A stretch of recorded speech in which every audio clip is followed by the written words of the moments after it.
Okay, I'd like to go ahead and start with this bill we have before us in the Committee of Conference. It's 1421, an act relative to lead in school drinking water.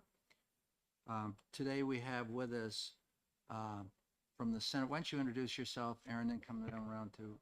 Good morning, Erin Hennessy, Senate District 1. Cindy Rosenwald, Senate District 13. Ruth Ward, Senate District 8. And I'm Rick Ladd. I'm from Haverhill, representative. Glenn Cordelli, Tuftonboro, Multiboro, and Sandwich. Art Ellison, Merrimack 27, 6 wards here in Concord. Bill Nelson, Carroll County, District 5. Welcome. So on 1421, does everybody have the side by side which was brought down here today? I think as this passed the House with the House version, we all unanimously concurred and were very supportive of our identifying the lead in drinking water.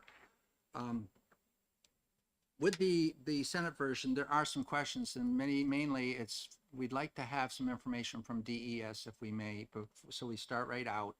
Could you please explain to us the appropriation of $7+ million, where that comes from, how that works?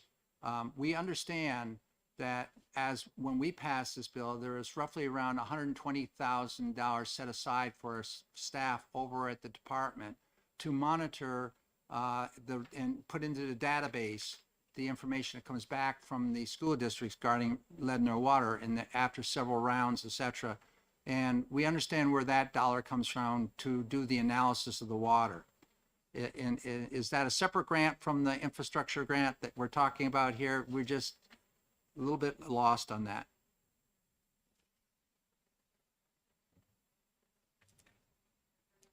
Yep. Okay. Hi, my name is Leanne Atwell, and I work at DES, and I am the program manager for the Lead in School and Child Care Facility Drinking Water Program.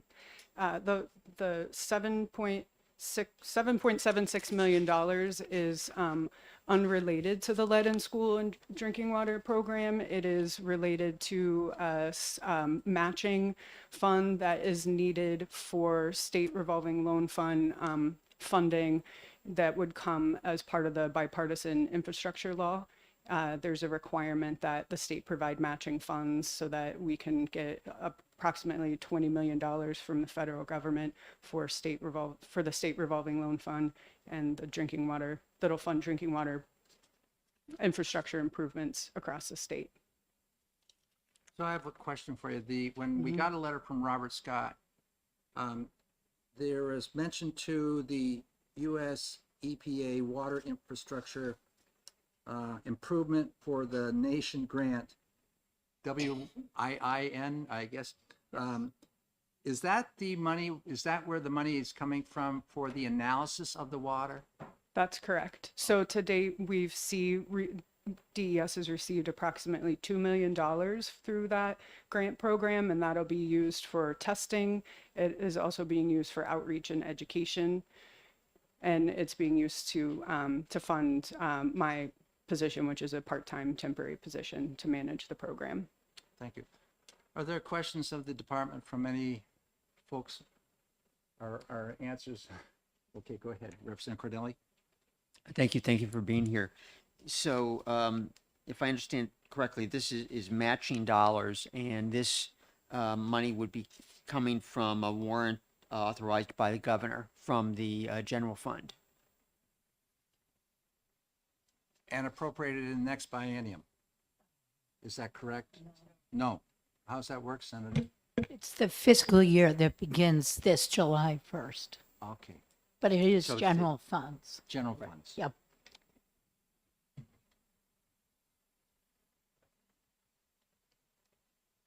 Are there further questions? That was the reason why the House called the committee of conference to try to figure out how the $7 million interacted here.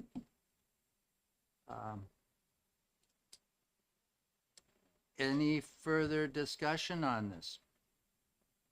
Yes, Representative Ellison. Thank you for taking my question. So as I understand it, the 7.7 million, if it came from the general fund, would be a match against 7.7 million of federal money. Am I interpreting that correctly? I think the sum coming from the federal would be 21 million. So it's a, it's not a one-to-one match, but it's a contribution that is required. Thank you. Is there any more discussion regarding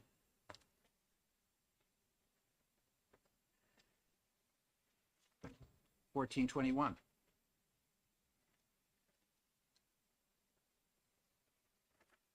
Okay, so obviously the Senate version is the version which contains the funds for the revolving fund, the matching dollars.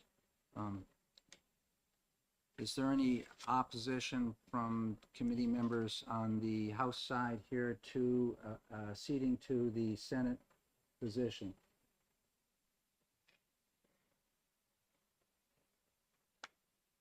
If I may, I'm not sure, DES had also sent an email about the floor amendment that was added on the Senate floor.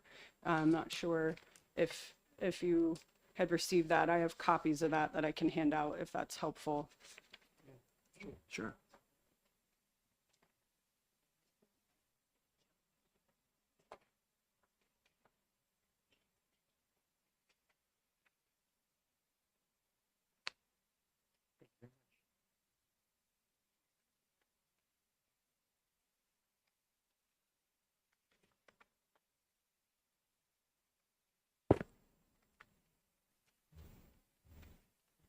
So the version of the bill that you have in front of you, the text that is shown in red is the text that was the amendments that were made on the floor amendment when the Senate took up HB 1421, and DES would recommend going back to the version that passed out of the Education and Finance Committees, and that text is shown in blue, just so you can see the differences.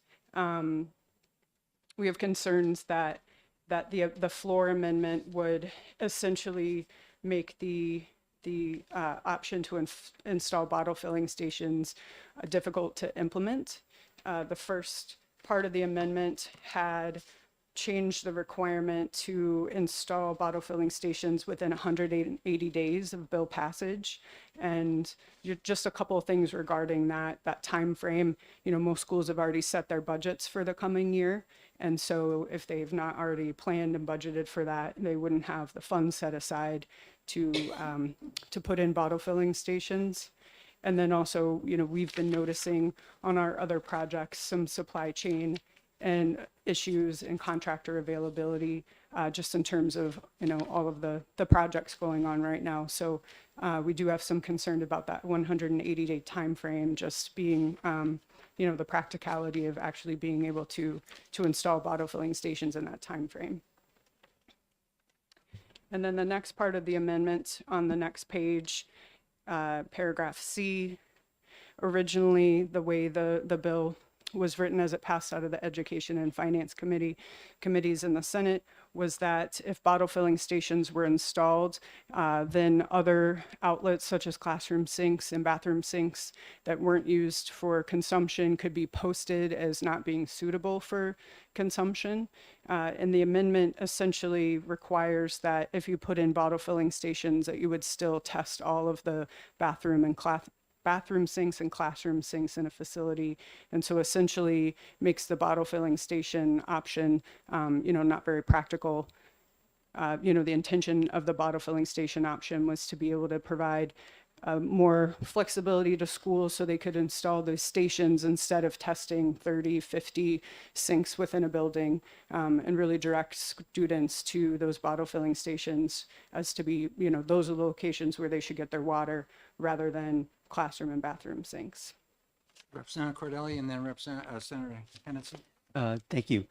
Just going back to the 7.7 million briefly, is there a deadline for the state to provide the matching funds in order to get the full grant from the federal government?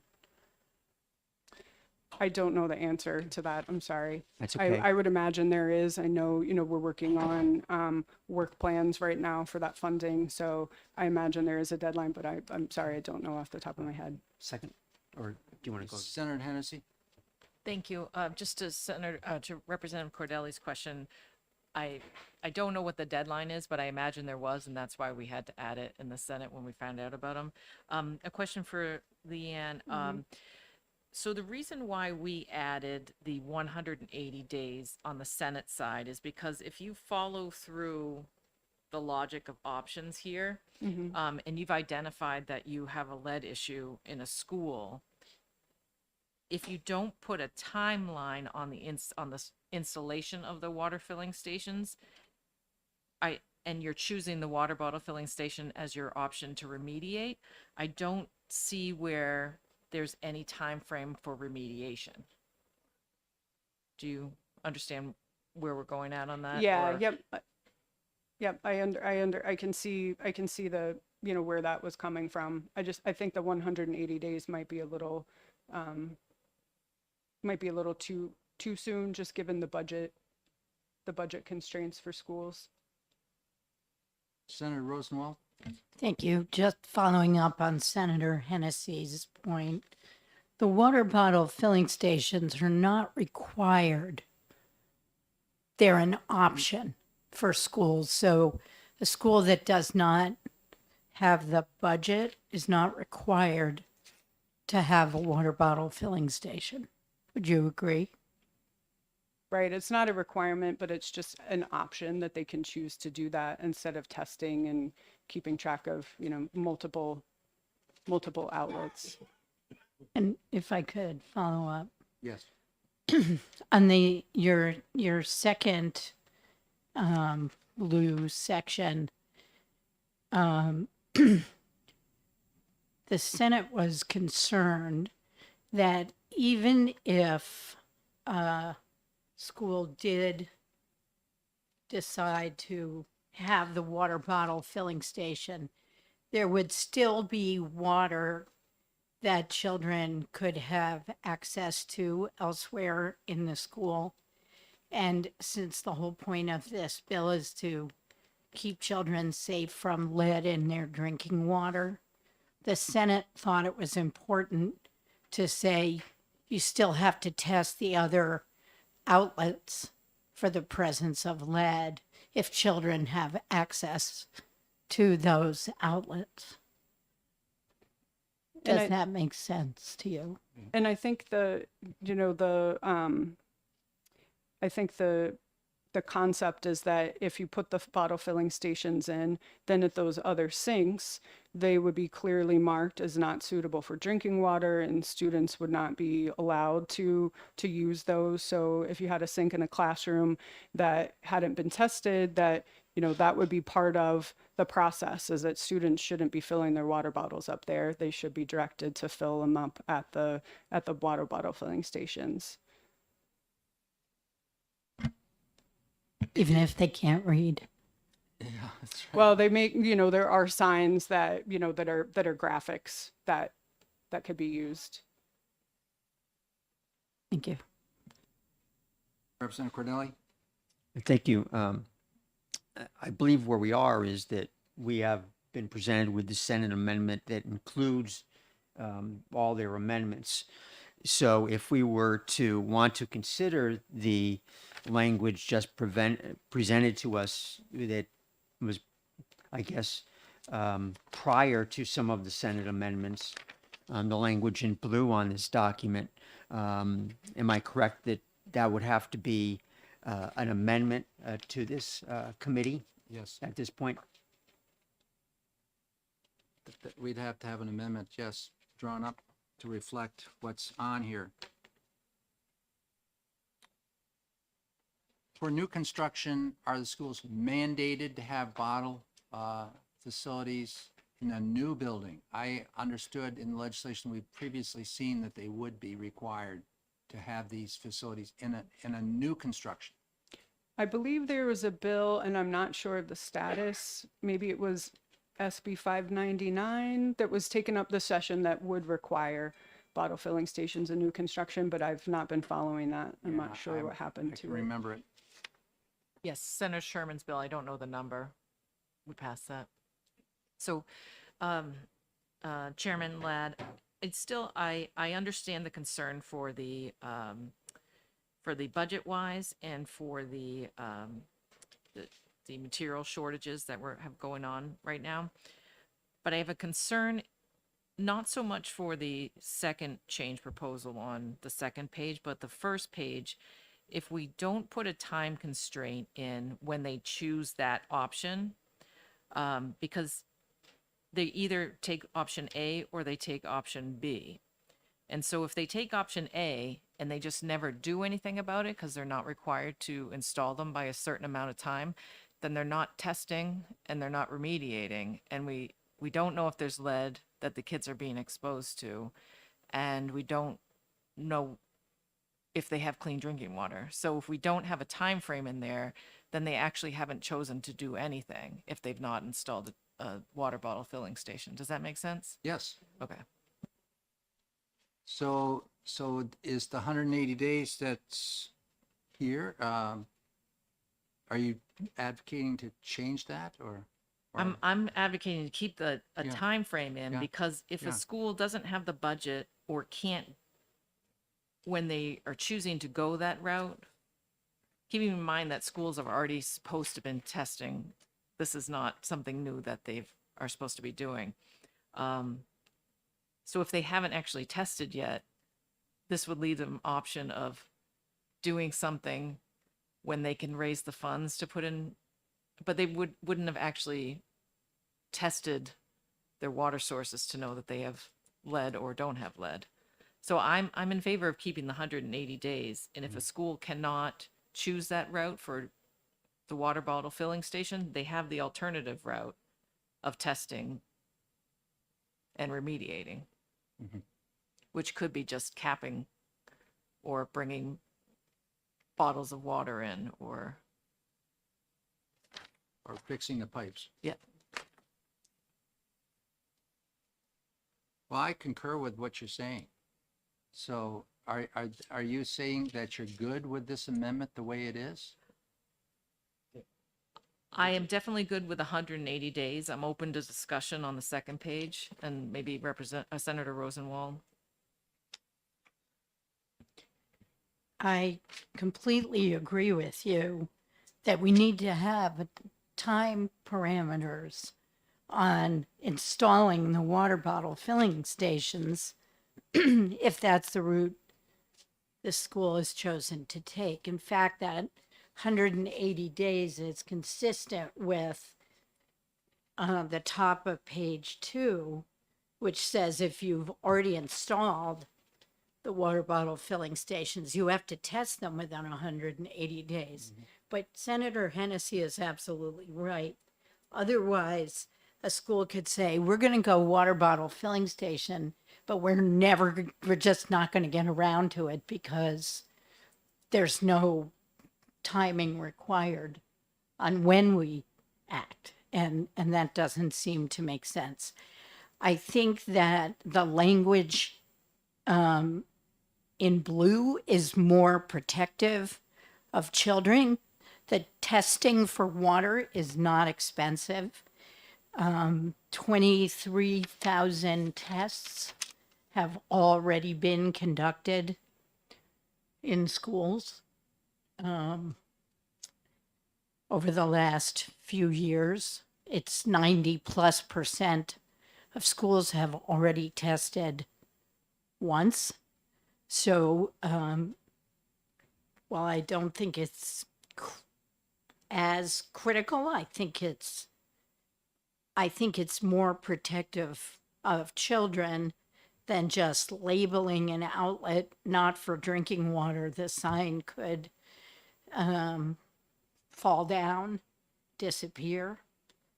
I would think that a community would want to know if their kids are being poisoned by lead in the drinking water. Isn't the present time frame, correct me if I'm wrong, I thought it was June 30th, 2024, that you had funds to pay for the analysis of these checks, which you're talking about. And that is enough money there to support 2 rounds of checking, I understand. Is that being done now by schools? That's correct. We have the funding for it. It's available to public schools and licensed childcare facilities. Yes. Yes. So we've not started the round of testing, the next round of testing yet. We're waiting to see what happens with this legislation before we, roll out testing and, want to make sure that there's clear direction on what happens on the back end. But we do anticipate that would start later And this is the summer. database up and running so that you can get the rechecks put into the database? Yes. And could I ask a Yes. question? Didn't we appropriate $1.6 million several years ago? In fact, only about 70-something thousand of that has been expended so far. Yes, so the $1.6 million came from the Drinking Water and Groundwater Trust Fund and was a grant to New Hampshire Department of Education to help schools with remediation projects. And that's a 50% reimbursement process. So the schools pay for the work, and then they can apply for the grant and get reimbursed 50%. And you're right, not very much money of that has been spent, and we think a lot of it is the timing. The program was really getting going right before the pandemic started, and schools have been focused on other things. And we've since hired an outreach contractor that's actually going through and reaching out to schools that are eligible and encouraging them to apply. So we hope that, hope to make that process easier for schools. But almost all of the money is still available to schools. Correct. I think so far about $78,000. I don't know the exact number, but in that ballpark has been spent. Thank you. So looking at this amendment, and I'm reading the top part, it says the language modified by Amendment 1839S on the Senate floor needs to be restored and provisions of 1839 need to be removed. The language that needs to be removed is shown in red. The language that needs to be restored is shown in blue. So if we follow that the way it's put out, what has to be changed, if anything has to be changed, to accomplish what you're trying to accomplish, Senator Hennessy or Rosenwald? The time frame. I'm sorry, I didn't understand.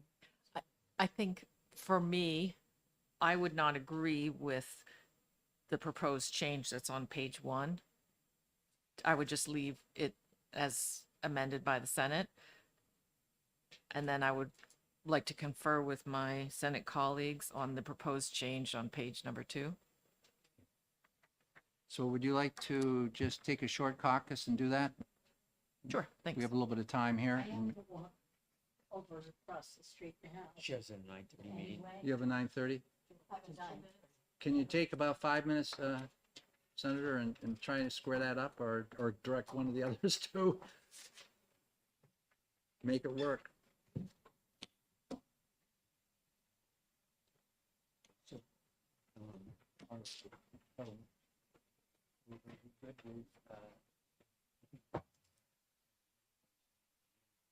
A as it is. One. Yeah.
Okay, Thank you, Mr. Chair.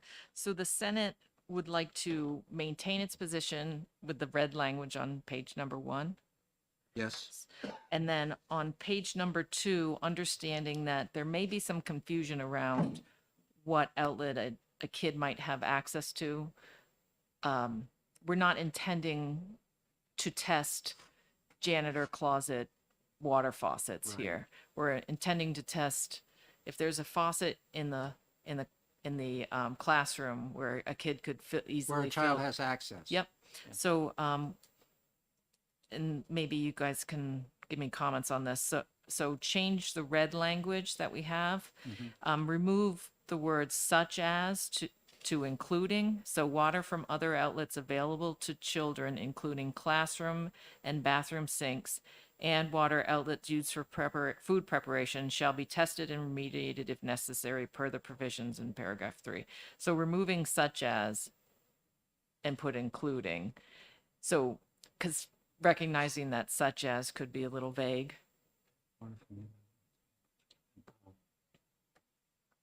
Question? Yes, good, you have a question? In the proposed blue language, in C, you would not add, the last sentence about, food preparation water. You're just looking at, let's say the side-by-side C and just making the one change of, such as to including.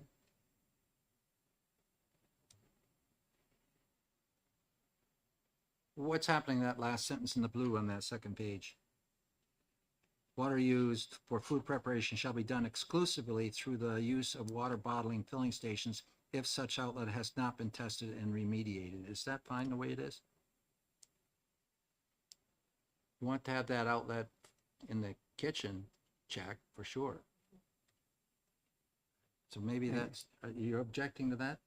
No, I'm just, questioning, I was a little confused by the language in that sentence anyway. Yeah. So the red language does have water outlets used for food preparation shall be tested and remediated if necessary. So the remediation could include capping it and putting in water bottle filling station, or it could be fixing the pipe or Yes. putting a filter in. So in summary, then, you're all for, on the first page there, keeping the original language of the Senate. And then on page 2, changing the words such as to including classroom and bathroom sinks, etc. Correct. Now, how is the House in regard to the proposed change right here from the Senate? Good? We're acceptable to that. So I guess where we are right now is that are we going to approve based upon the language we're approving here right now and get an amendment made? Or having the amendment made and then coming back and approving the amendment? That would be up to you, Mr. Chairman, because in the Senate, we do committee amendments. Since we're only adding one word, it's up to you. Well, yeah, we're adding one word.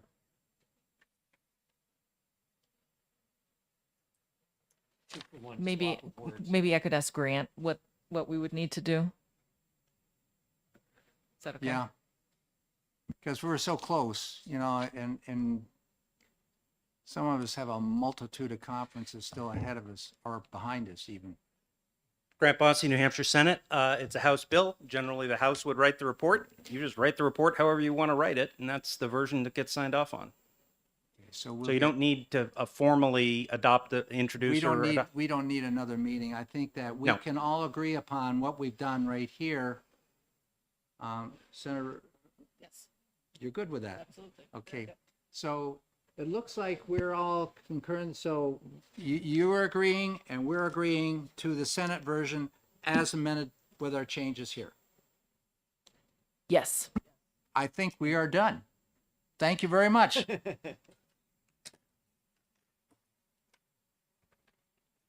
Okay, Jen.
1, 2, 3, 4.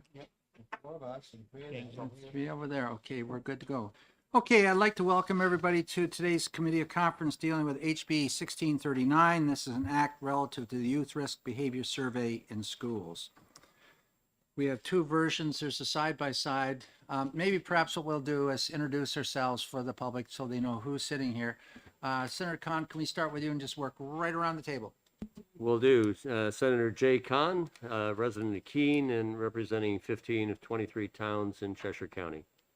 Aaron Hennessy, Senator from District 1. Ruth Ward, District 8, 24 towns. Representative Rick Ladd from Haverhill. Representative Glenn Cordelli, representing Tufton Borough, Moulton Borough, and Sandwich. Representative Ralph Bohm, Litchfield. Representative Deb Hobson from Rockingham 35. Thank you.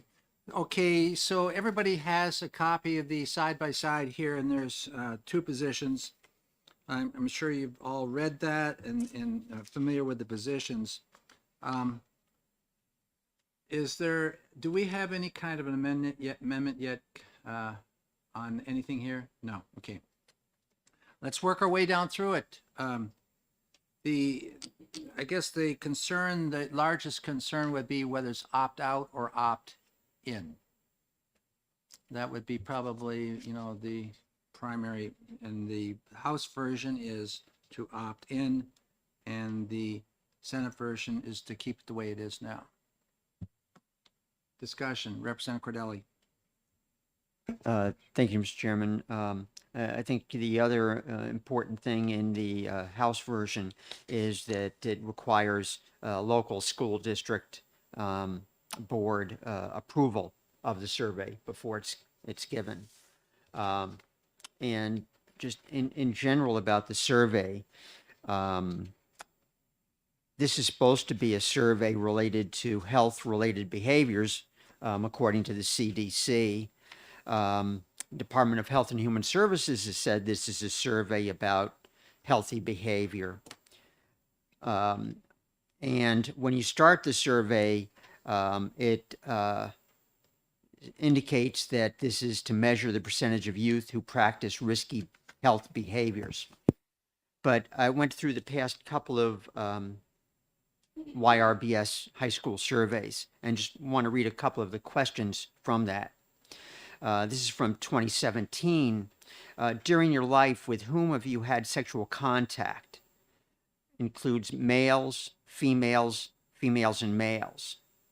I think some would question whether that's risky behavior. Which of the following best describes you? Heterosexual, gay or lesbian, bisexual, or not sure? During the past 12 months, have either of your parents or other adults in your family been in jail or in prison? I'm not sure what that has to do with a student's healthy behaviors. During the past 12 months, have you talked to at least one of your parents about dangers of tobacco, health, or drug use? This is a great one. Do you have someone in your family who is currently in the military? Yes or no? Why is that on a question about healthy behaviors if you've got a parent or a sibling in the military? That's ridiculous. How wrong do your parents feel it would be for you to have one or two drinks of an alcoholic beverage nearly every day? From 2019, some of the same questions. How do you describe yourself? Underweight, overweight, about right, etc. During your life, how often has there been an adult in your household who tried hard to make sure your basic needs were met, such as looking out for your safety, making sure you had clean clothes and enough to eat? Again, are either of your parents in your family serving on active duty in the military? Those are some of the questions, and I think that they have nothing to do with someone's risky behavior or not. We've seen just within the past few weeks, the state of Florida has indicated they will cease using the CDC YRBS survey. They will come up with their own survey instead. I think that the parents have a right to know about these surveys. I know there have been provisions about contacting. I think that in many cases does not happen. And I think that according to the House version, I am fully supportive of making this an opt-in, just as every other survey that contains questions along these lines are in current law. So I am in full support of the House version. Further discussion on this? Representative Boone. Yeah, thank you. Received a letter, an email, which probably others have too, but it's from a doctor. And his comment is based on, well, the Institutional Review Board. And he said the current use risk behavior survey would not pass IRB muster for several reasons. It is not a metric proven to give reliable information. It is not controlled except by measuring the current data against the data from 2 years ago. The IRBS has not been shown to be reliable, and moreover, its questions are potentially harmful because they can create confusion in the children's mind, plant ideas that may not have occurred to them, and invade the privacy in a way that parents may not approve. It's an experiment with no defined goal, and there's more, and basically it should be opt-in. That's what my bill had said, and we've been fighting this for years, and more so, it'll be fought in the next few years also, because it's a bad survey. At least 2/3 of the students don't answer it correctly. It's a joke to them. It's not anonymous, but the first 7 questions, you can pretty much determine who the student is. And to my thing, it should be just abolished, period, just like Florida's doing. Okay, so But anyway. Are there any points in various versions that we can come to agreement on? I'll start it out perhaps by saying I do concur with the idea that 14-day notice is better than what we previously have in there of 10 days notice, of letting parents be notified and getting this out to them that it's going to be administered in the school. And it can be done electronically or by written. Is there anybody objects to that portion? No. Okay, so I think we can jump by that. There's another portion that was in the board, in the House version, said that the local school district board shall annually approve the youth risk behavior survey. I'd like to just address that for a second. Putting it at the local level to make that decision, whether they're going to go forward with this or not. It would be a decision of the select board, or not select board, the school board. So can we have a little discussion on that, please? Yes, Representative. Question on that. Do you have any idea how often that has happened, that a local school board has actually said, no, we're not going to do the survey? I don't have that information. I don't know if it's even been done. I know that the survey is received by Department of Education, and they have a bank of questions which they can use, and they go through it, and some they take, some they don't take, and that's what we use in the state. But then it's funneled down to the districts to administer in accordance with statute that we have. I don't believe that the decision has been made, no, we're not going to do that by a school board. I haven't heard of that. I haven't read about that. This is what the House version proposes, that the local school district board shall annually make a decision whether we're moving forward with it or not. Follow up? Yes. Okay, then I spoke with, I believe she was a clinician yesterday, had a very lengthy conversation. And she said that in the beginning of the school year, each family, they get a letter telling them what might happen during the school year and then write a blanket permission. And that was assumed to be permission for whatever the school decided to do, including the surveys. And I question, wouldn't it be better to get in touch with the parents before or closer to the time you have a survey when you know that a lot of parents are objecting to it? And she said it might be nice, but by signing this letter, they had actually given permission for the school to do whatever needed to be done during the school year. Further discussion? Go ahead. I certainly would be very concerned about any kind of blanket permission from a parent done at the start of the school year. And I am not sure if any local school boards do a review to approve or disapprove of the survey. I'm not aware of that because it is not required in current law. So I've just handed out a sheet of paper, and I don't think I had enough to go around all the way, but I'll read. If this is a consideration at all, I would suggest that it be added to, and we accede to the Senate version, but add into it language which would say the local school district board shall annually approve the risk behavior survey, and upon approval, parents shall be provided the opportunity to review the questionnaire. Prior to distribution of the survey, students shall be reminded that youth risk survey is voluntary. That is language which I would suggest that would come from the House side too, and we would accede to the Senate version as amended.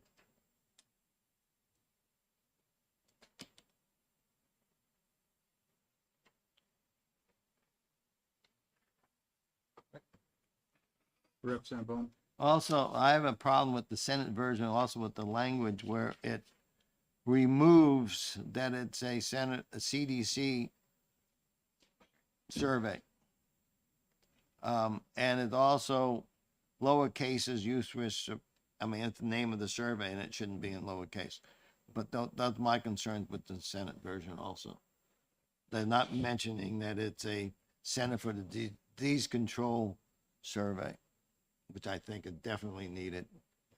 The red version left out the word youth. It's youth risk behavior survey. It was done very rapidly. So there's several issues that have been brought up. Senator Ward? I just have a comment because I think in the Senate version, you'll find that written and electronic notification, and also talks about for review by students, parents, and legal guardian. Your mic's not on, Senator. In the proposed amendment that we have, it's very similar to what's already in the Senate version. District makes such surveys question available at the school and on the school and the school district's website for review by students, parents, and legal guardian. And provide written and electronic notification to addresses known by the district at the time of notification prior to distribution to students. So it seems to me that's already covered in the Senate version. What the House suggested language here is that the survey be approved by the local school board, and upon approval, then that approved survey would be available for parental review of that questionnaire. So it's not saying that you can just hand it out as maybe it comes down from DOE. You'd have to approve it as a board and then to go that direction.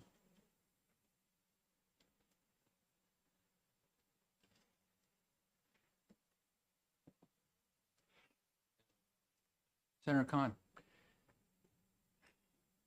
Do you anticipate that this would impact the reporting on a statewide basis?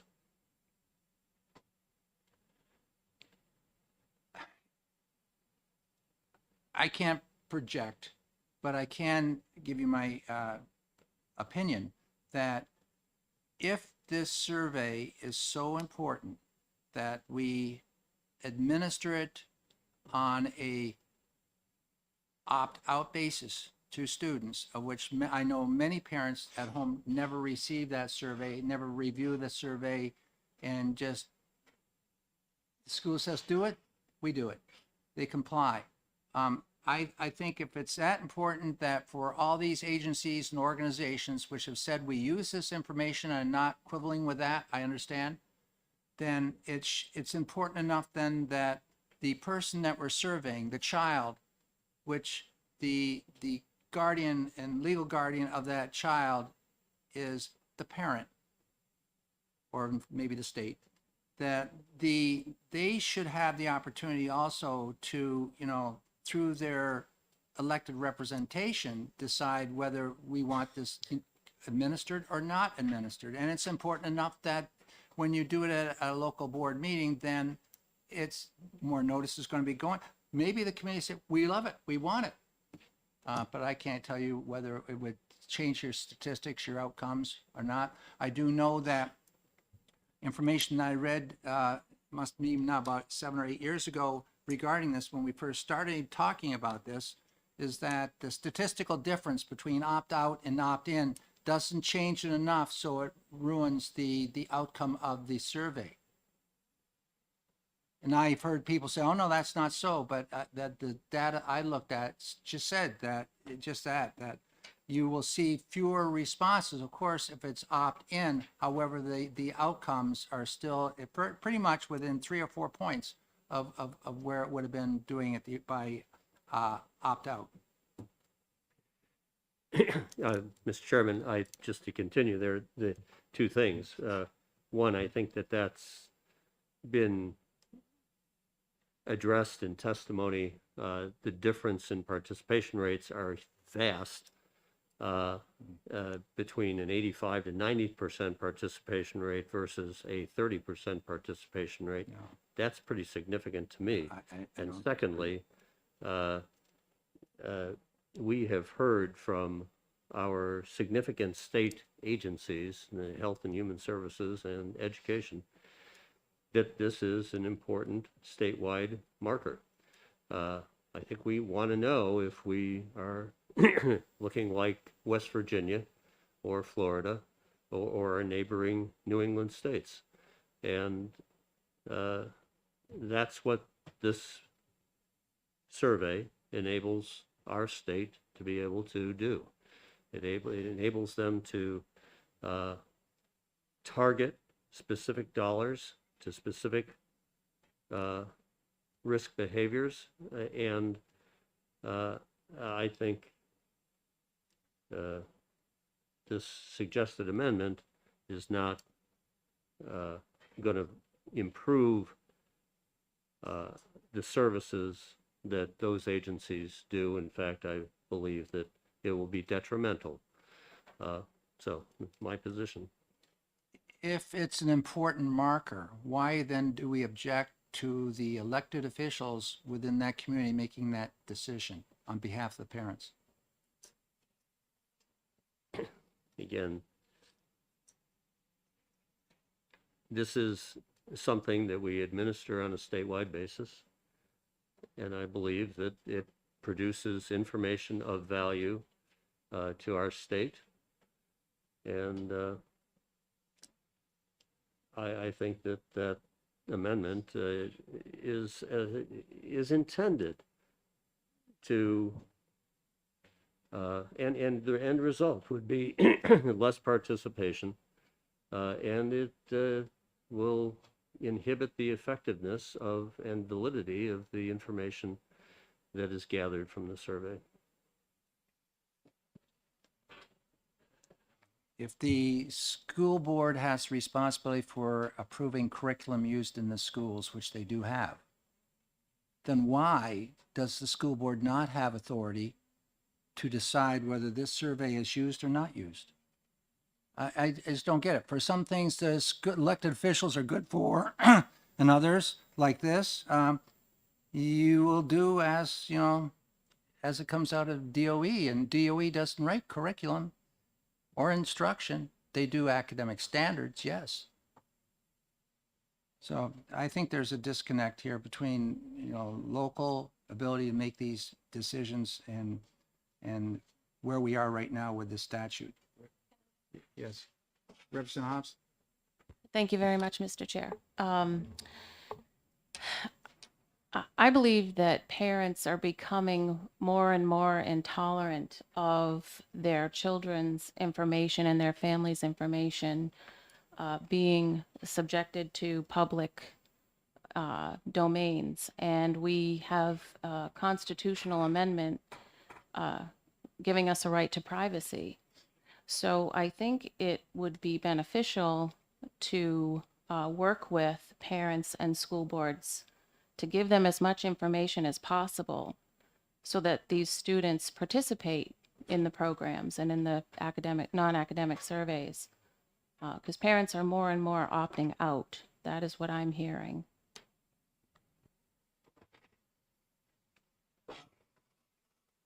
So I think the positions are pretty well known here where we are.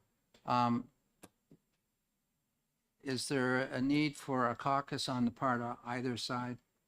I know there's not on the House side. Caucus? Thank you.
Well, welcome back. Are we ready to progress? Do you have any kind of Representative Hennessy, or Senator, excuse me. Well, you were a rep once. Mom, Senator. You left the good side. So we have some comments on your proposed agenda amendment, sorry. We are not opposed to putting back in the reference to the CDC into the language. And we are not opposed to the last sentence where it says, prior to distribution of the survey, students shall be reminded that the youth risk survey is voluntary. I believe that's in the instructions for the survey and that they're already read that. We do have a concern about the local school district shall annually approve the risk behavior survey. One, timing wise, this goes in effect upon passage. I don't know that the timing wise would be okay. Two, I don't believe this is administered annually. Is that correct? I believe it's every 2 years.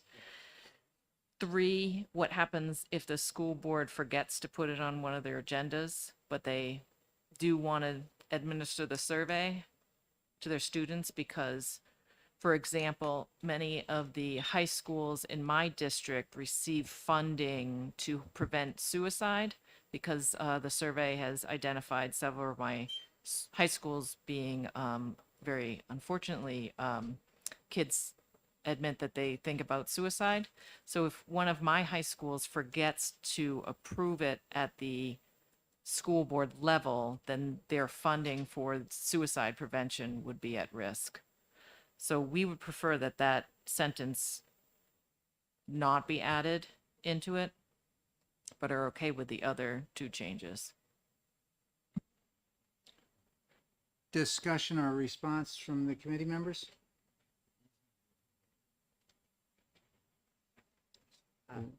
Go ahead. Realizing that, maybe the opt-in would be an issue for the committee, I feel for my support, it would require local school board approval. And we're willing to take the word annually out and put a period right after survey. The local school district shall approve the youth risk behavior survey. Period.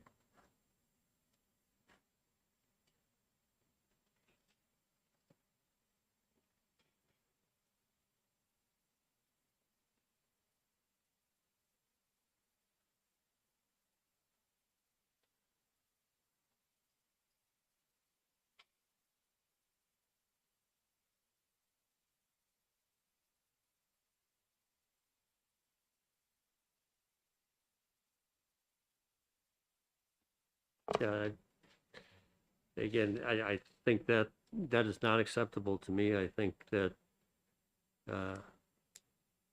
it's not likely, once you lose that continuity of data and the data points, the value of this goes down significantly, number one, on a local basis, and number two, this does not provide a statewide view of the data. So I think it is not, to me, it's not adding value to the reason why we do this survey. And so it's not an acceptable change for me. Would the data be changed? It would simply be that the same survey would be used for every school district, but approved upon approval, and then that data would be sent to the Department of Education and compiled. So the data is going to be the same data. And hopefully, you would have as many people participating in as you do now if all our school boards saw that there's value to it. And they may hear that type of input from their membership there and from organizations within the community, as we have heard here. Well, I mean, it's a survey right now that we know very clearly annually, every 2 years when it's administered since 1993, I believe. We know that the completion rate on the survey is 85 to 90%. This language inevitably will lead to a less than 85 to 90% completion rate across the state. And that has a negative impact on the value of the survey. So Is that a bad thing? That if a local board decides we don't want to admit it, I guess that would be the response of the people. That would be a response of the elected officials in that particular community that are reflecting the input from citizens of that community. If it's something that's a wonderful thing and has a lot of merit for the and rationale for giving it, then it will probably be perceived that way by the community. I can't understand why if we're saying, well, the school board won't do this, but we're going to make them do it. I think it's just, putting the elected officials that have been elected to run that school district in the back seat of the car.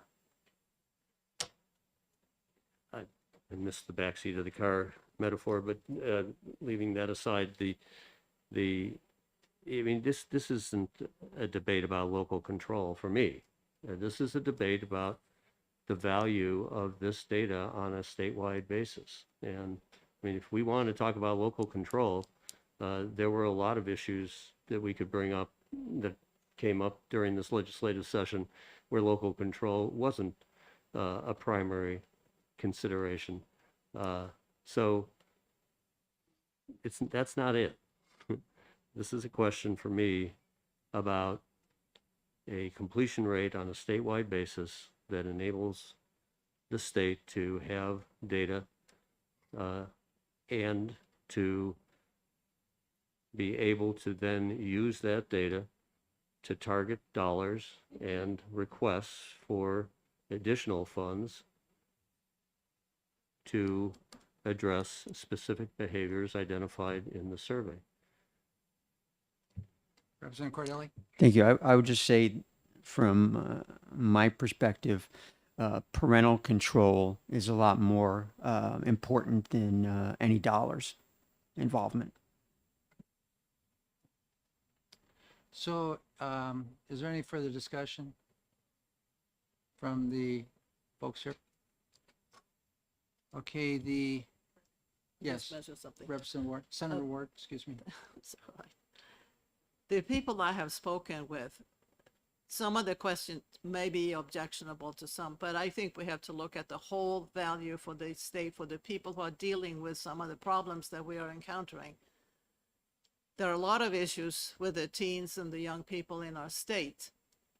And if this helps to figure out where this thing is occurring, what the issues are, I can see this survey being of value. There are some questions in there that I do not like, but I think overall, I think we have to take a look at what is the big gains that we can get.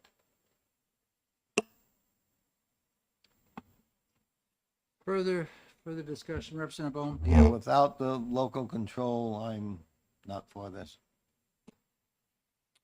So that is the position of the House. And so if you're non-concurring with that, the local control, I don't think we're going to agree on anything in this thing.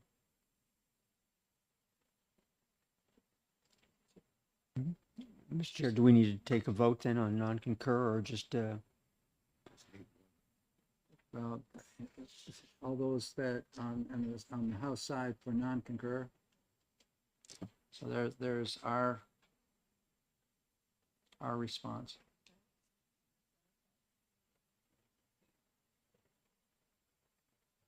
So we would be voting on non-concurring with the House's position, or? We're not going to agree with either one. Okay. That's unfortunate. I would hope that we can give our parents some heads up on these surveys. That was our intent. the current law still stands. Yep, yep. So it'd be just as is right now. So with that, that is your response, Senator Ward, from, Yes, we do not concur. We concur with the Senate version plus with these two additions that we mentioned. thank you. So with that, I think this committee conference is concluded. Thank you very much. Thank you. Yeah, yeah. That's right. I don't have to write anything up either. Right, don't have to write anything. I think he wants to sign. Sure, right.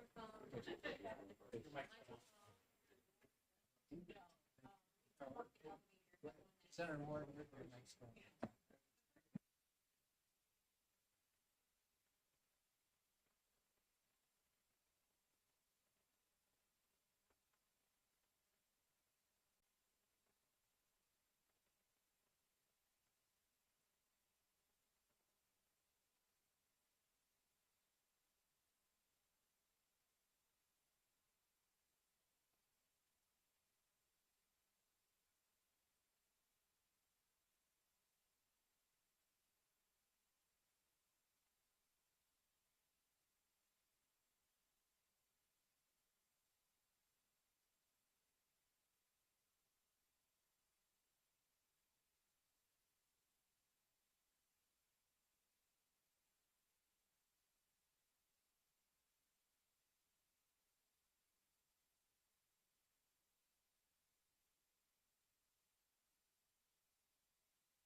Good morning to everybody once again.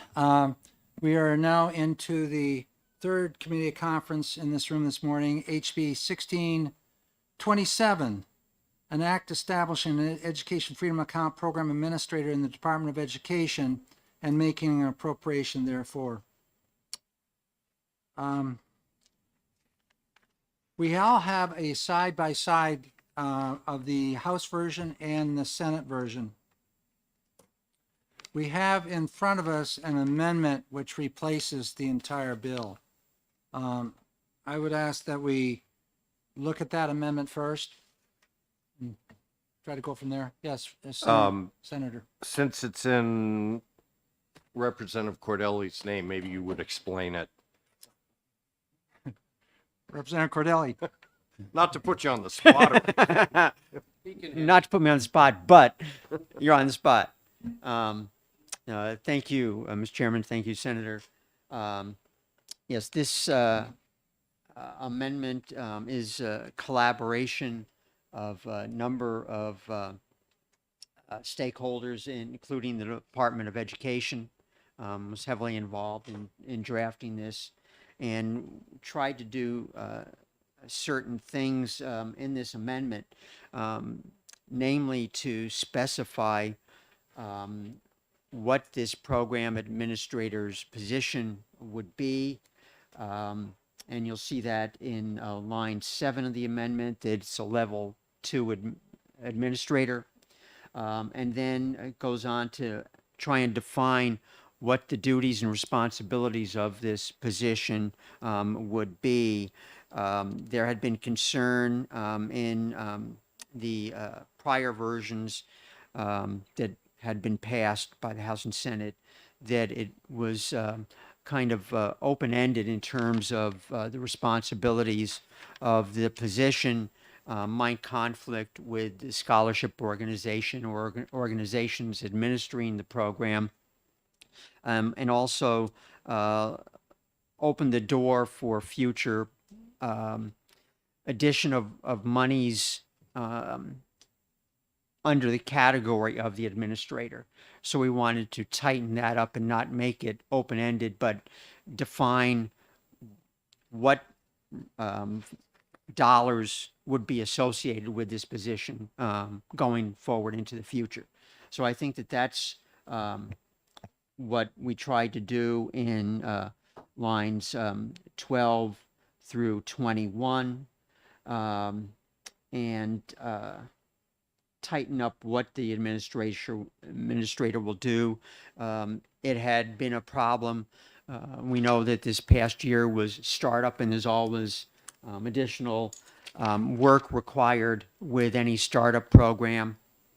But even going on into the future, there was work that is required both by the scholarship organization and in the application process, but with the department, as with any school or program, their responsibility is to make sure there's no duplication, so that there would be no EFA student who's also listed by a school as being enrolled in that school.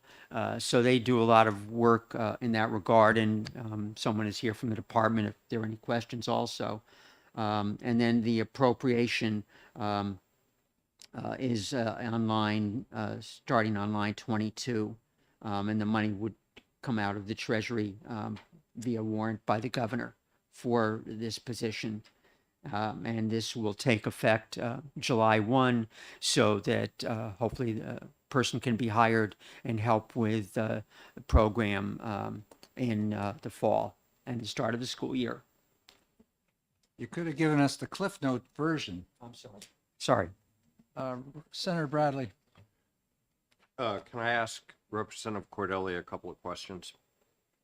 So as I understand it, the rationale for making a general fund appropriation as opposed to taking it out of the 10% allocation is that the 10% allocation is necessary for a scholarship organization to be able to run the program, and the prospect of not only the administrator, but potentially other future administrative expenses coming out of the 10% would undermine the ability to operate the scholarship organization. Is that the rationale behind this?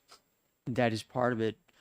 Also, when funds are dispersed to an EFA account, the scholarship organization can withhold 10% of that amount.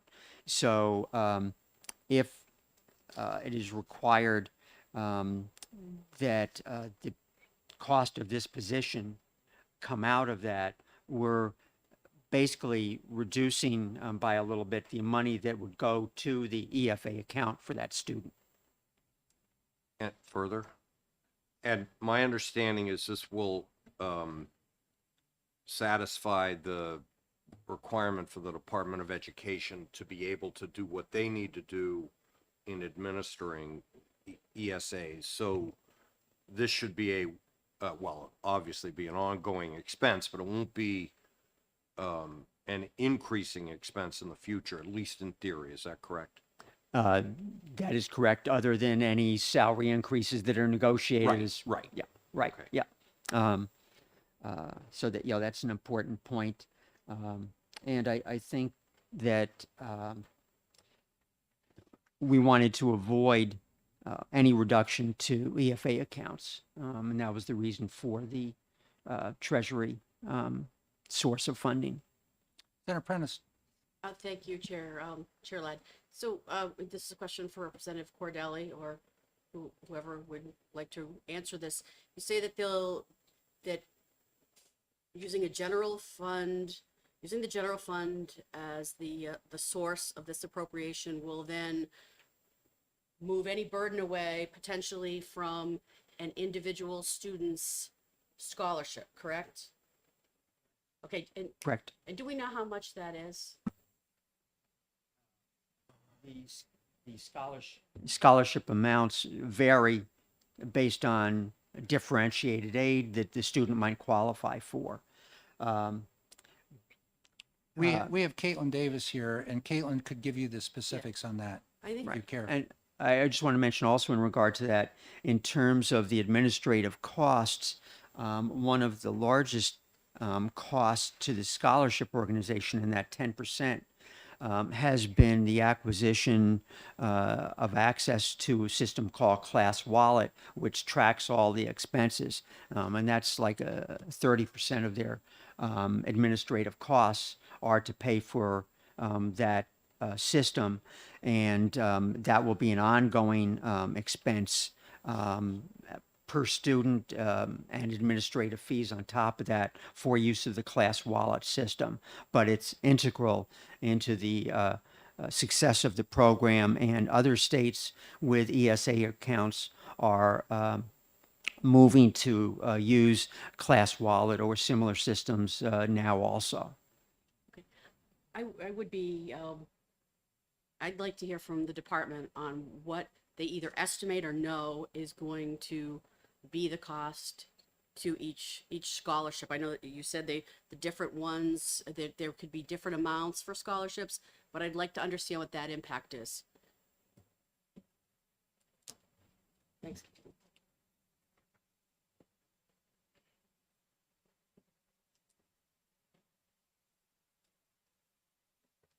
Good morning. For the record, I'm Caitlin Davis from the Department of Education.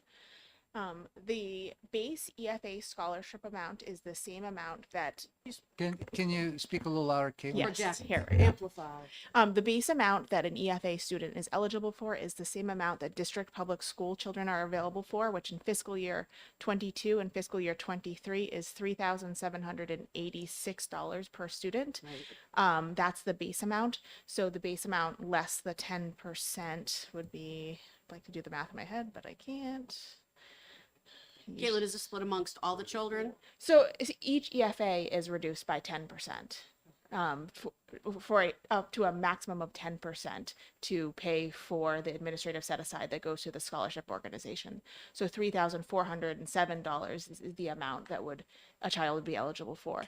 Now, if a child were additionally eligible for free and reduced lunch aid, which is $1,893 per kid, so reduced by 10%, so another almost $200, and that instance would be part of the 10% that would make up the amount that the scholarship organization is eligible to receive to administer the grants.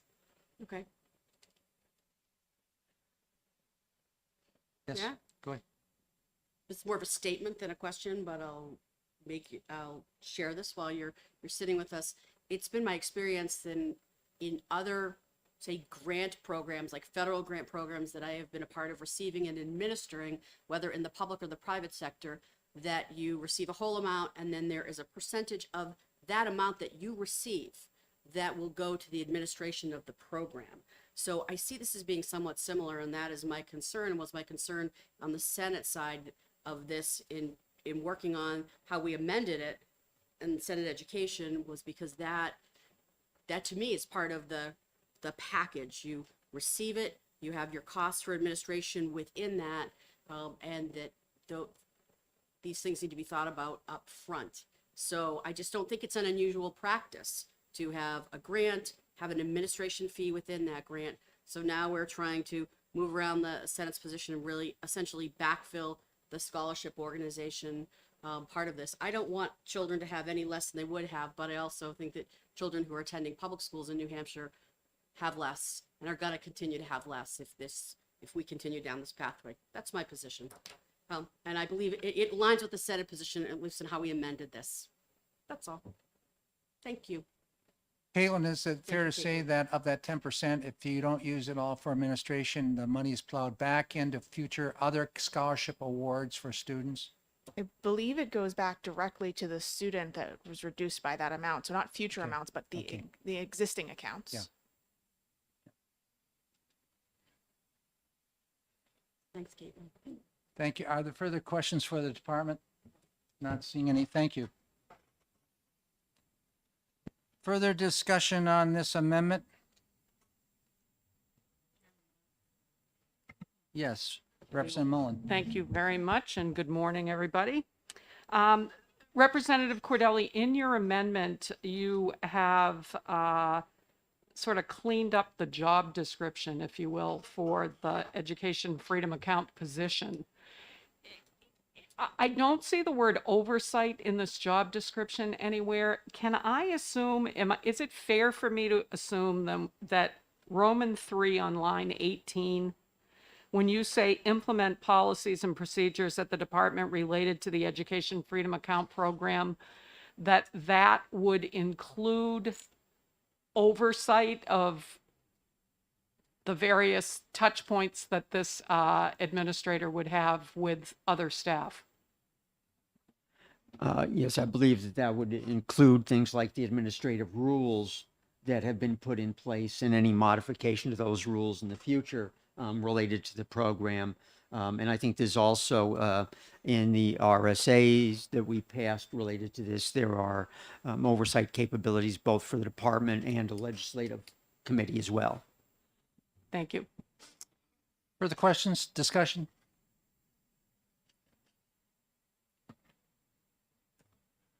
Thank you very much, Mr. Chair. Even though it is a different approach than the Senate version of the bill, I think that Representative Cordelli has done an excellent job of outlining the need and how this would function. I appreciate that Representative Cordelli worked with the Education Department on this. I think we all knew that greater oversight, well, not oversight, but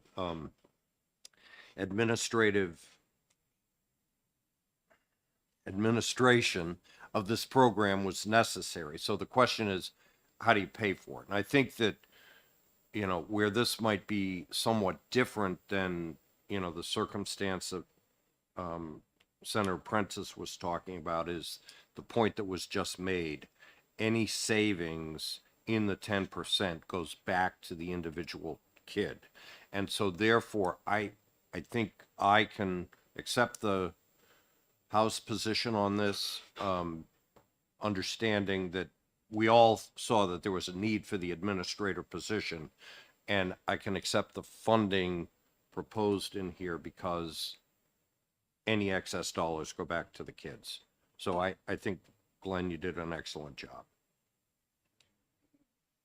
This was done, I believe we had a 2-hour meeting over at Granite State with folks with the department. And there was a lot of discussion, a lot of plowing around, trying to figure out to get away from the laundry lists, but to get into specifics, just kind of summarize it. And I think that you're correct, Senator. I think this is a good general overview of the program and will get us on the road to having some coordination from the department itself in the EFA program. Further discussion from the committee?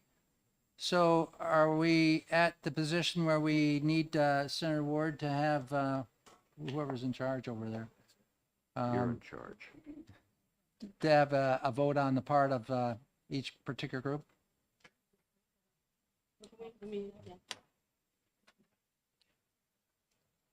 Is the House agreement, Sue? Glenn? Myself, yeah. Okay, the House.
Representative Weiler is talking about lunch here. Okay, what we're going to do is get back to business here on the bill itself. Mr. Chair, 1627. Yes, can I just have an opportunity just to make a statement before we do this? you may. I understand that the Senate removed the direct certification to Medicaid portion of the bill that arrived before them. And while I'm not questioning the decision of the Senate, I would just like to make mention of the fact that feeding hungry children is an issue that we need to confront in New Hampshire, and it has come before at least the House multiple times over the past couple of years. And while I understand that there were some concerns about the sort of trial aspect of the direct certification process, I would like to see us taking an active role in feeding hungry children moving forward. Thank you. Yeah, there's a lot to that whole program we're talking about, and okay, let's get back onto this bill now. Thank you very much, Representative Mullen. Um, we're looking at the amendment 2033H that would replace 1627 after the enacting clause. So, Senator Prentice. Since Representative Mullen, who's also a Sioux, made a statement, I'd just like to make a brief one, that I am going to support this, and I'm going to support this because it will go back to the children, as has been explained in, into their scholarship funds. So I will move with the group on that, but I just wanted to put that on the record and appreciate the collegial and informative conversation that we've just had. Thank you. Thank you. That's for you that live right down the valley from me. Neighbors. Neighbors. Thank you. Senator, has the Senate taken a position on this? Yeah, Senate concurs with the amendment 2023, replace of 1627. 2033? Okay. And we do too, so I guess we are at the common point we want to be at. Thumbs up, and we will close this community conference. We have now approved the amended version of 1627. Thank you very much.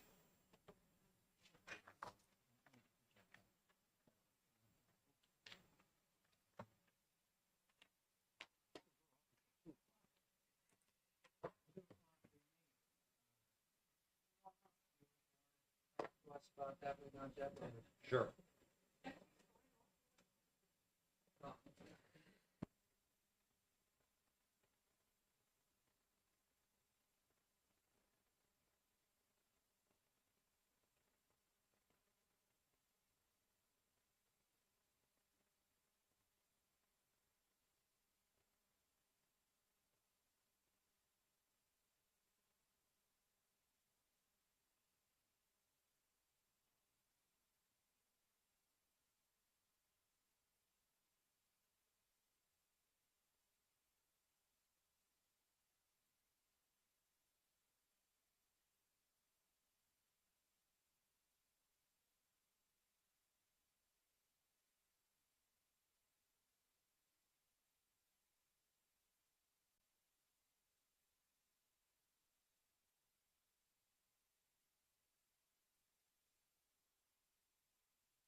I opened the meeting of the Committee of Conference on House Bill 1662.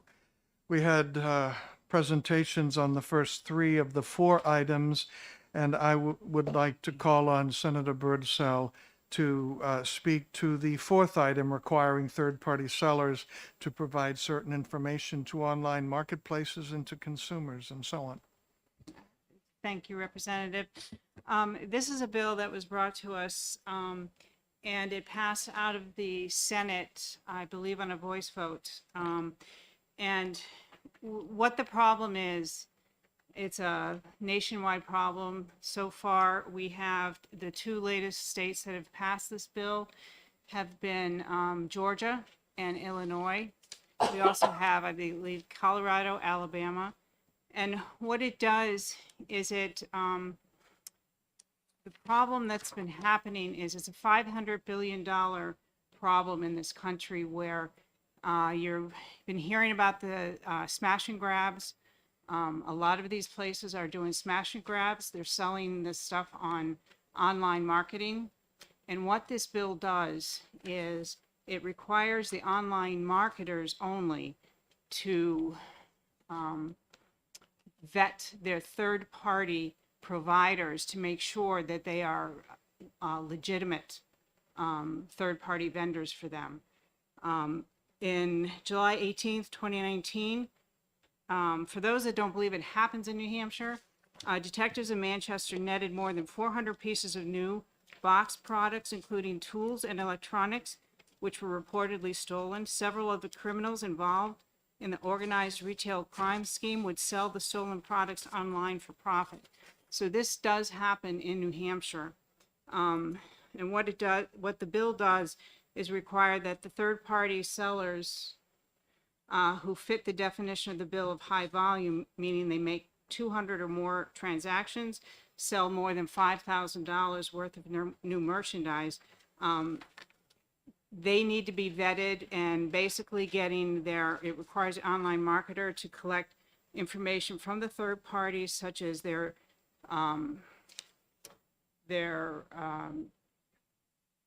taxable information, their address, and a contact number. The other thing this bill will provide is cover for the Attorney General in their consumer protection arena, so that when they go to the if they get complaints of the online marketers, the AG can subpoena or can get that information. As long as New Hampshire has passed the law, the AG will be able to get that information from the online marketers. Without the bill passing, there's a good chance that the online marketers do not have to provide that information. What it also does is, besides the smash and grabs, they're also now selling counterfeit prescription drugs on some of these online marketing sites. They're also starting to sell some of the baby formulas and things that are online. So this is pretty much a consumer protection, but it doesn't require us to do anything. It does require the online marketers to do it. Some of the online marketers are doing it on their own. Some are not. This is a bill that we amended it to match the language that the feds have, but a lot of the states are trying to push it through their states because they don't trust the feds to be able to get it through. And this is a protection for our constituents. So with that, Mr. Chair, I will entertain any questions. I'm wondering, how do we enforce it? I know there's been some times when there's been a problem with an out-of-state bank, and we learned that we really couldn't do anything because it was out of state. What if one of these online platforms is cited in another state? Somebody in New Hampshire may buy off that platform, but how do we have jurisdiction to go after them? We don't, it's up to the online marketer to police their own. What happens is the Attorney General will get complaints, and then they will go ask the online marketer, an Amazon or a Home Depot or a Walmart, for the information on that third party. And what should this bill, this part of the bill pass? Who sues whom? Who penalizes whom if it isn't done? I'm presuming the AG would go after the third party vendor, try and go after the third party vendor if there are enough complaints in New Hampshire. If the third-party vendor's company is registered in, let's say, Michigan and has a home office in, say, Maryland or so on, and the only connection to New Hampshire is somebody in New Hampshire went online and bought a product and got it in the mail, how can we do anything to these people? You could bring Jim Demers up. He Yeah, probably yeah, has Jim. some information. Come on up, Mr. Demers. Thank you, Mr. Chairman.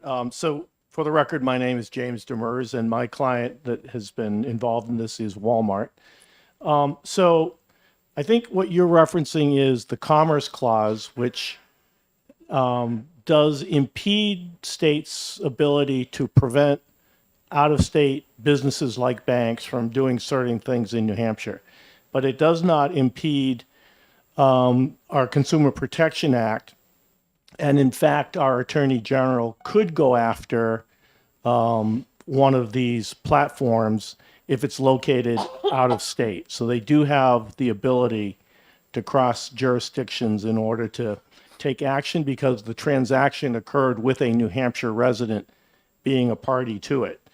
But I do recall also during the House Commerce hearing, the Attorney General saying that at least two of the biggest platforms do have a New Hampshire nexus. So Walmart has brick and mortar stores in New Hampshire, and Amazon has warehouse facilities in New Hampshire, which would give him even additional jurisdiction to enforce the law. Any further questions? Yes, Representative Edwards. This is for the senator, if you'll take my question. So I have constituents that would say to me that if we want small, limited government, we should not be growing government. We should not be increasing a regulatory environment for our businesses, and that this bill would be inflationary. How would you respond to those three concerns? Well, first of all, it doesn't grow government because the AG is capable of handling the situation as it is. We have many consumer protection laws, and why would this be any different? We have people that are being harmed. We have businesses, and forget the people, the customers who buy off of these online marketing. What about the businesses? I mean, we have Home Depot in Nashua just lost $1 million in smash and grabs and stealing. Many of these products are going to be are online. So in essence, we're already paying for this.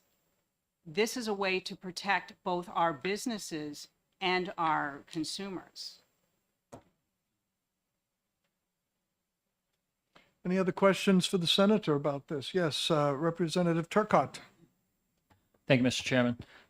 Just looking at the sheet of paper that was handed out, and also according to the senator's last statement talking about smash and grabs, it looks like the organized retail crime, at least in New Hampshire, the majority of these are thefts from brick and mortar. Whether or not that stuff ends up online during my discussions, kind of irrelevant.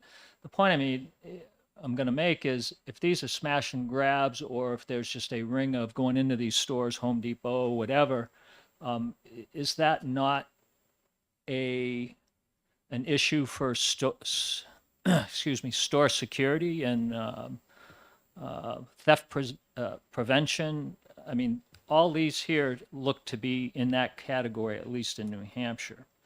So I'm not so sure my mind has been changed that this is probably not something that we need. Thank you. Well, if you don't think some of these things that, I mean, we do have, I just stated that that in Manchester in 2019, 400 pieces of new box products, including tools and electronics, were reportedly stolen. Several of the criminals involved in the organized retail crime scheme would sell the stolen products online for profit. If you don't think that the organized retail crime is not being sold online, then I've got a bridge in Brooklyn to sell you. And I don't disagree that some of that stuff ends up online. What I am saying is going back to my original point. Why were 400 pieces of new box products, including tools and electronics, allowed to be stolen from a store? Where's the store security? Where's the involvement with the police? There was another one here talking about the perfume in Nashua where the retail crime manager recognized one of the 3 caught on footage, noting he's an extensive history of theft. I mean, So you're blaming the victim at this point? I'm blaming the stores who are having their stuff stolen from. Why aren't they putting more policies, procedures, or whatever in security to prevent this stuff from happening in the first place? A lot of these stores are being held at gunpoint. It's a $500 billion market for this. And many of the ones in the larger stores, some of the employees are being held at gunpoint. I'm not sure that any store security would be able to handle that kind of assault. Representative Edwards. At the risk of my getting myself confused, what I think the point of this paper is to highlight the fact that there are thefts taking place in New Hampshire and that these items may well end up in an online transaction. But what your bill does is that it goes to the marketplace, the online marketeer, and holds them accountable for maintaining records on who enters their online market from a supplier perspective if they're of a sufficient size. So this paper isn't directly correlated to your bill other than to say that this sort of crime exists and this is a way that the illicit suppliers get their inventory. That is correct. All right, thank you. I saw a television clip of 2 carloads of bad guys, all masked and everything. And they very quickly took out the front window of a high-end jewelry store and then crashed into all the cabinets and just scooped stuff up and put them in bags. And they were gone in less than a minute.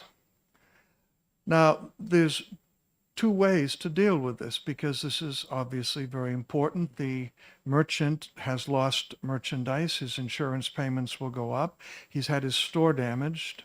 If he's going to stay in business, he will have to charge more money out of the pockets of innocent consumers. There's 2 ways to go after these people. Number 1 is at the level of the local police. Do we have footage? Do we have cameras taking license plates? Not in New Hampshire, but in other states. Do we have a way of going after the bad guys? That's one way. Secondly, when they try to sell the stuff online.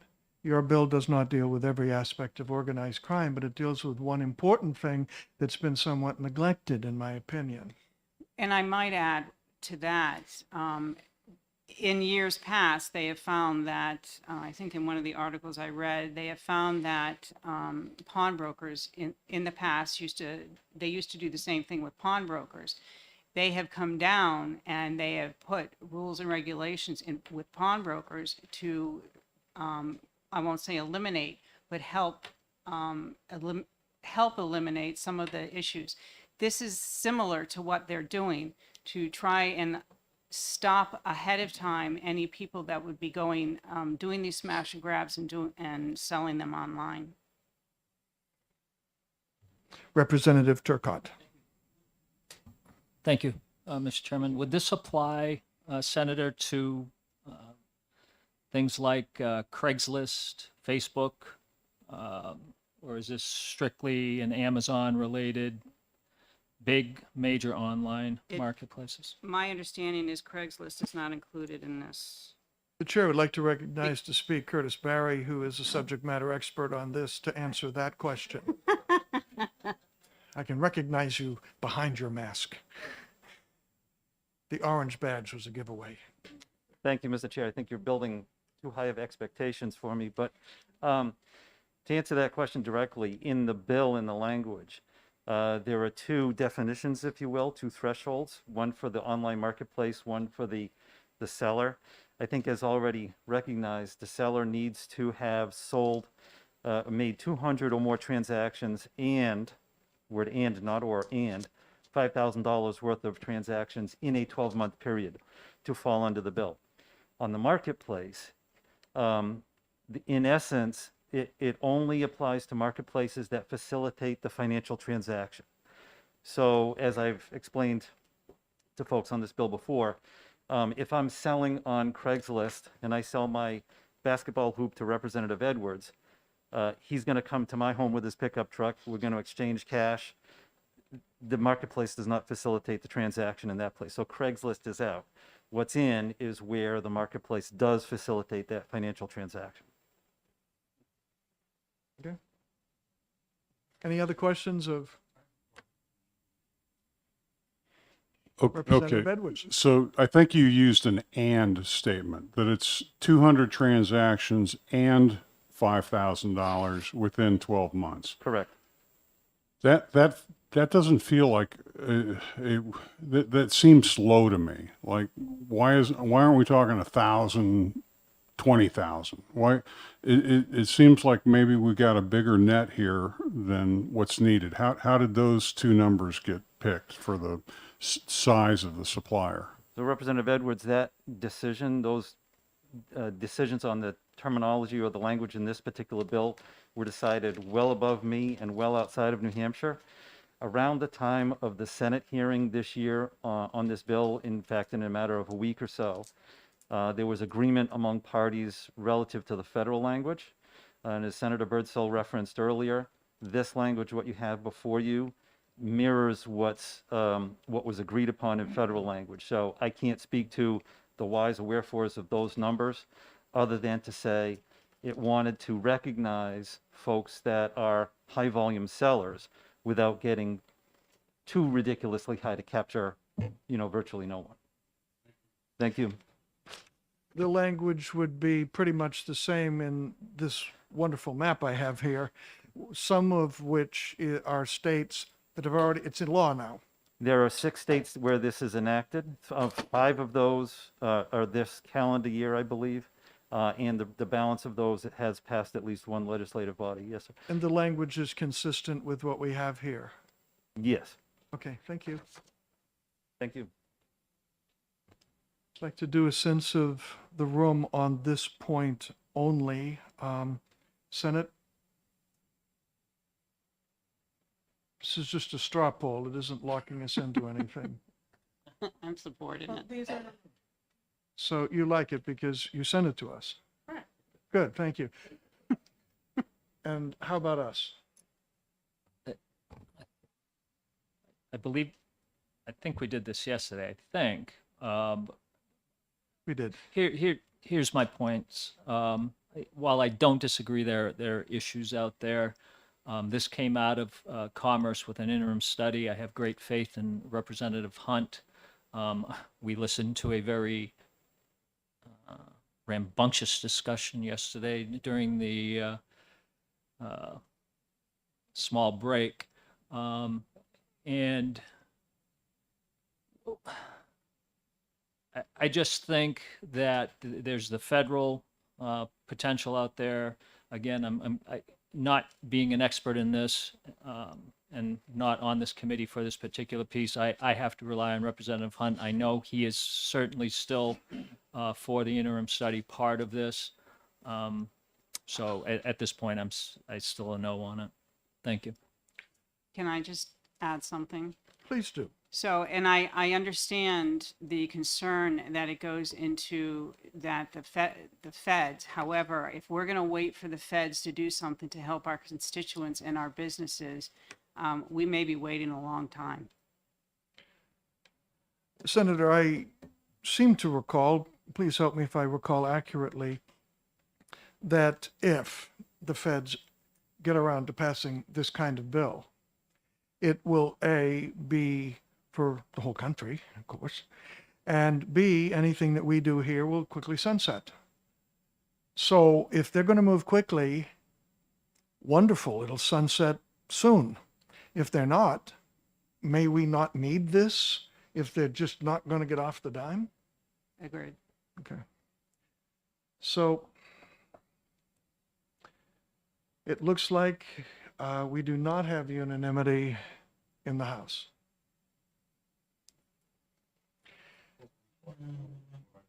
I would love to know what you think. I always love to know what you think. I have no passion for this bill. It sounds like a reasonable effort to protect consumers.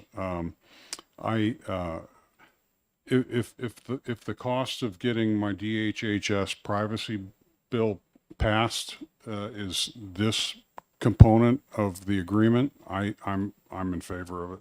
Otherwise, I have no independent passion for it. Okay, it's hard to sustain the passion on one House member, but there it is. Now, I need to ask this question that I asked yesterday, that now that we've had time to think it through.